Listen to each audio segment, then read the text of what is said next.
తమిళనాడులో top chair ఖాళీ అవుతుందా? ఈ డౌట్ ఎందుకనేగా దళపతి విజయ్ సీఎంగా సెటిల్, కమల్ హాసన్ నిర్మాతగా బిజీ, అజిత్ సినీ కెరియర్ కన్నా స్పోర్ట్స్ పై ఫోకస్. ఇక మిగిలింది సూపర్ స్టార్ రజనీకాంతే. ఆయన కూడా రిటైర్మెంట్ తీసుకోబోతున్నారా? కోలీవుడ్ లో సర్క్యులేట్ అవుతున్న న్యూస్ ఏంటి? Watch the story. కోలీవుడ్ లో కొన్నాళ్లు రజనీకాంత్ వర్సెస్ కమల్ హాసన్ అన్నట్లుగా నడిచింది. ఆ తర్వాత విజయ్ అండ్ అజిత్ మధ్య పోటీ రసవత్తరమైంది. ఏది ఏవైనా ఈ నలుగురితోనే పోటీ, ఈ నలుగురిలోనే పోటీ అన్నట్లుగా చూశారు తమిళ తంబీలు. వీళ్లే అక్కడ టాప్ హీరోలు. కానీ తమిళనాడులో ఈ సమీకరణాలు మెల్లిగా మారిపోతున్నాయి. రజనీకి బాక్సాఫీస్ దగ్గర ధీటుగా ఎదుర్కొనే విజయ్ యాక్టింగ్ కెరియర్ కు బ్రేక్ ఇచ్చి పొలిటికల్ ఎంట్రీ తీసుకోవడంతో టాప్ రేసర్ ప్లేస్ ఒకటి ఖాళీ అయిపోయింది. జననాయగన్ తన చివరి సినిమాగా చెప్పుకుంటూ వచ్చాడు దళపతి విజయ్. ఆ మాటకే కట్టుబడిపోయాడు. సీఎంగా ఇంకో 5 ఏళ్లు బిజీ. ఈ మధ్యలో సినిమా చేసే ఛాన్స్ లేదు. కమల్ హాసన్ హీరోగా మార్కెట్ డౌన్ లో ఉండడంతో అరకొర సినిమాలు చేస్తూ నిర్మాతగా బిజీ అయ్యాడు.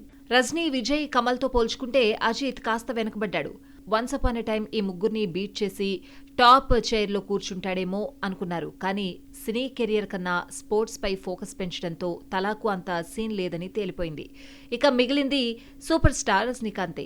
ఈయనొక్కడే టాప్ ప్లేస్ కంటిన్యూ చేస్తూ వస్తున్నారు. కానీ త్వరలో ఆయన కూడా రిటైర్మెంట్ ఇచ్చేస్తారట. తలైవర్ 175 రజనీకాంత్ చివరి సినిమా అంటూ కోలీవుడ్ లో ఓ న్యూస్ సర్క్యులేట్ అవుతోంది. గతంలో కూడా రజనీ గురించి ఇలాంటి రూమర్స్ వచ్చాయి. కానీ తన పని తాను చేసుకుంటూ వెళ్లారు తలైవర్. బాబా తర్వాత భారీ గ్యాప్ ఇవ్వడంతో రజనీకి రావడం కష్టమనుకున్నారు. కానీ ఆ తర్వాత రికార్డు క్రియేట్ చేసిన చంద్రముఖి వచ్చింది. రోబో తర్వాత మరోసారి బ్రేక్ తీసుకుని మళ్లీ కంబ్యాక్ ఇచ్చారు. సో ఈ ఈక్వేషన్స్ చూస్తే తలైవర్ బ్రేక్ ఇస్తారేమో, కానీ రిటైర్మెంట్ అనే ఆప్షన్ ఆయన డిక్షనరీలోనే లేదు అని అర్థమవుతోంది. హీరోలను 3-4 ఏళ్ల పాటు లాక్ చేసే రాజమౌళి వారణాసి రిలీజ్ డేట్ ఏడాది ముందుగా ప్రకటించాడు. స్పిరిట్ ఇలా పట్టాలెక్కిందో లేదో అడగకుండానే సినిమా ఎప్పుడొస్తుందో చెప్పేశాడు సందీప్ రెడ్డి వంగ. కానీ బన్నీ రాకడ రివీల్ చేయలేదు అట్లీ. 2027లో వస్తుందని ఫ్యాన్స్ భావిస్తున్నారు. అయితే నెక్స్ట్ ఇయర్ కూడా రావడం డౌటేనా? అట్లీ ప్లాన్ వేరే లెవెల్లో ఉందా? పుష్ప 2 ఊరమాస్ హిట్ తర్వాత జవాన్తో బాలీవుడ్ బాద్షాకు బ్లాక్ బస్టర్ ఇచ్చిన అట్లీతో జతయ్యాడు బన్నీ. అట్లీ నెరేషన్ కు పడిపోయిన ఐకాన్ స్టార్ వెంటనే గ్రీన్ సిగ్నల్ ఇచ్చేయడం, అనౌన్స్మెంట్ వీడియో రిలీజ్ చేయడం చకచక జరిగిపోయాయి. ఇక ఈ ఏడాది బన్నీ బర్త్డే సందర్భంగా రాకా మూవీ టైటిల్ రివీల్ చేసింది టీం. కానీ రిలీజ్ డేట్ ఎప్పుడూ చెప్పట్లేదు Atlee and Bunny. Parallel universe నేపథ్యంలో సాగే సైన్స్ ఫిక్షన్ ఎంటర్టైనర్ గా తెరకెక్కిస్తున్నాడు. రాక కోసం సుమారు 800 నుంచి 1000 కోట్ల వరకు నిర్మాతలు బడ్జెట్ కేటాయిస్తున్నారని సమాచారం. విజువల్ వండర్ గా తెరకెక్కిస్తున్న ఈ సినిమా రిలీజ్ డేట్ అట్లీ చెప్పకపోయినా 2027లో పుష్పరాజ్ వస్తాడని ఫ్యాన్స్ వెయిట్ చేస్తున్నారు. కానీ నెక్స్ట్ ఇయర్ కూడా రాక రావడం కష్టమేనన్నది ప్రెజెంట్ టాక్. ప్రస్తుతం షూటింగ్ దశలో ఉన్న రాకాను ఇంటర్నేషనల్ స్టాండర్డ్స్ కు తగ్గట్లుగా సినిమాను చెక్కుతున్నాడు అట్లీ. దీనికోసం ఎక్కడా రాజీ పడ్డలేదట. టైం తీసుకునైనా సరే వర్త్బుల్ ఫిల్మ్ ఇవ్వాలన్న కసితో పనిచేస్తున్నాడని బస్. ఇక విజువల్ వండర్ కోసం VFX CGI టీంకి కావాల్సిన టైం ఇస్తున్నాడట. అందులో దీపిక ప్రెజెంట్ ప్రెగ్నెన్సీ వల్ల ఆమె షూట్ కొంత పెండింగ్ పడిందని సమాచారం. ఈ కారణాలే సినిమాలు మరింత డిలే చేస్తున్నాయి. అందుకే రిలీజ్ డేట్ చెప్పకుండా దాటేస్తున్నాడు అట్లీ. 2028లో రాకా థియేటర్స్లోకి రావచ్చని బస్. ఇక బన్నీ లోకి మూవీని అక్టోబర్ నుండి పట్టాలెక్కించబోతున్నాడని టాక్. నిధి అగర్వాల్ కు టన్నుల కొద్దీ టాలెంట్ ఉన్నా లక్ మాత్రం కలిసి రావడం లేదు. యాక్టింగ్ కెరియర్ స్టార్ట్ చేసి 9 years కు రీచ్ అవుతున్న స్ట్రాంగ్ సక్సెస్ లేదు.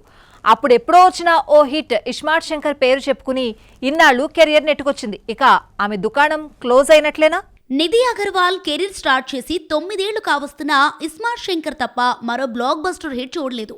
గ్లామర్ ట్రీట్ ఇస్తున్నా, పర్ఫార్మెన్స్ చూపిస్తున్నా ఫెయిల్యూర్స్ వెంటాడుతున్నాయి. స్టార్స్ పవన్ కళ్యాణ్, ప్రభాస్ కూడా ఆమె ఫేట్ మార్చలేకపోయారు. హరిహర వీరమల్లు కోసం 5 ఏళ్లు వెయిట్ చేయటమే కాదు, ప్రమోషన్స్ భుజానికెత్తుకుంది నిధి. ఆ కష్టానికి సరైన ప్రతిఫలం దక్కలేదు. రాజసాబ్ రూపంలో ప్రభాస్ ఆదుకుంటాడు అనుకుంటే సేమ్ రిపీట్ అయింది.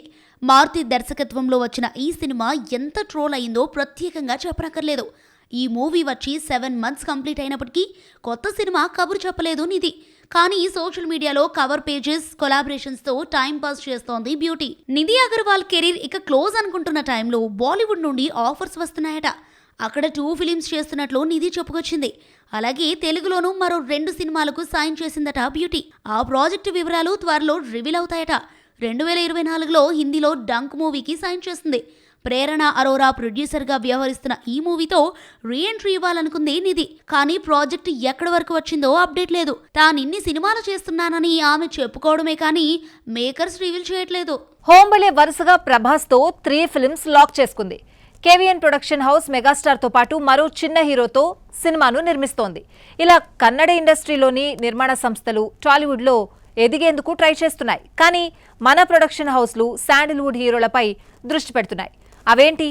మనకంటే చిన్న మార్కెట్పై కాన్సంట్రేషన్ ఎందుకు? హోంబలి, కేవీఎన్ లాంటి కన్నడ ప్రొడక్షన్ హౌస్లు మన స్టార్ హీరోలు ప్రభాస్, మెగాస్టార్ చిరంజీవులపై కర్చీఫ్స్ వేస్తుంటే మన ప్రొడక్షన్ హౌస్లు శాండిల్వుడ్ టాప్ హీరోలపై ఫోకస్ చేస్తున్నాయి. టాలీవుడ్ నిర్మాణ సంస్థ పీపుల్ మీడియా ఫ్యాక్టరీ చందన సీమలో భారీ బడ్జెట్ చిత్రాలు తెరకెక్కిస్తోంది. గోల్డెన్ మెగాస్టార్ గణేష్తో పినాకా, శ్రీమురళితో మరో ఫిలిం నిర్మిస్తోంది. రీసెంట్లీ పినాకా టీజర్ వదిలారు మేకర్స్. భారీ విజువల్ వండర్ గా తెరకెక్కిస్తున్నప్పటికీ బాహుబలి ఛాయలు కనిపిస్తున్నాయంటూ విమర్శలొస్తున్నాయి. డాన్స్ మాస్టర్ ధనంజయ ఈ మూవీతో దర్శకుడిగా మారబోతున్నాడు. అక్టోబర్ 2న ప్రేక్షకుల ముందుకి రాబోతోంది ఫిలిం. ఇక శ్రీమురళితో 1.5 year క్రితం ఓ మూవీని అనౌన్స్ చేసింది పీపుల్ మీడియా ఫ్యాక్టరీ. కానీ అప్పటి నుండి మరో అప్డేట్ పంచుకోలేదు team. Kichcha Sudeep upcoming film Billa Ranga భాషతో శాండిల్వుడ్ ఎంట్రీ ఇస్తోంది ప్రైమ్ షో ఎంటర్టైన్మెంట్స్. ఎక్స్పెరిమెంటల్ మూవీగా తెరకెక్కించబోతున్నాడు అనూప్ భండారి. క్రీస్తు శకం 2009లో స్టోరీగా ప్రజెంట్ చేయబోతున్నాడు డైరెక్టర్. విఎఫ్ఎక్స్ వేరే లెవెల్లో ఉండబోతోందని టాక్. అత్యంత భారీ బడ్జెట్ చిత్రంగా తెరకెక్కిస్తున్నారు హనుమాన్ నిర్మాతలు. కేజీఎఫ్, కాంతారా సిరీస్ చిత్రాల తర్వాత శాండిల్వుడ్ రేంజ్ మారింది. అక్కడ హీరోలు మంచి వసూళ్లను రాబట్టుకోవడంతో అటు మార్కెట్ పైన దృష్టి సారిస్తున్నారు మన మేకర్స్. ఓ సినిమా హిట్ పడగానే తమ డైరెక్టర్ అండ్ సాంకేతిక నిపుణులకు ఖరీదైన కార్లు, వాచెస్ ఇవ్వడం టాలీవుడ్లో ఓ ట్రెండ్. కానీ ఈ ధోరణి కోలీవుడ్కు పాకేసి నయా కల్చర్ అయిపోయింది.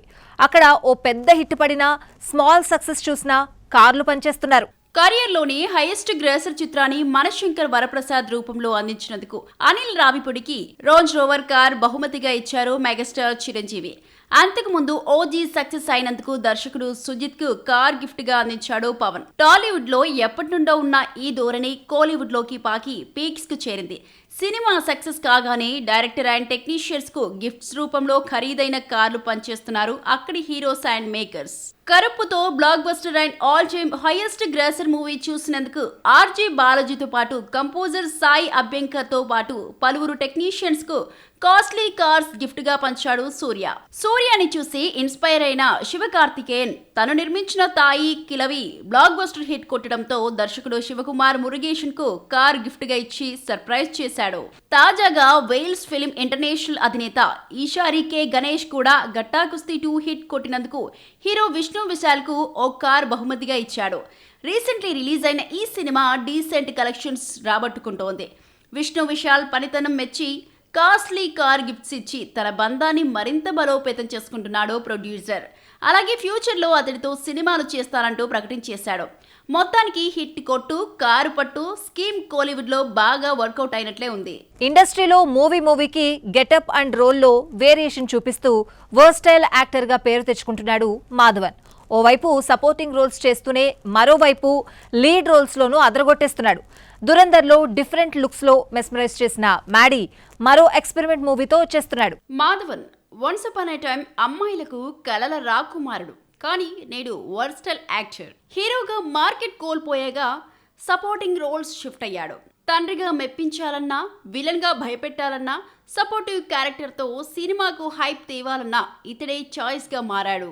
సవ్యసాచి, నిశ్శబ్దం, 2 ఏళ్ల క్రితం వచ్చిన సైతాన్లో యాంటోగనిస్ట్ గా అదిరిపోయే పర్ఫార్మెన్స్ చూపించిన మాధవన్ దే దే ప్యార్ దే 2లో ఏజ్ లో తనకన్నా పెద్దవాడైన అజయ్ దేవన్ కు మామగా మారిపోయాడు. రీసెంట్లీ దురందర్ సిరీస్ చిత్రాల్లో intelligence bureau chief Ajay Sanyal character లో కొత్తగా కనిపించాడు మ్యాడీ.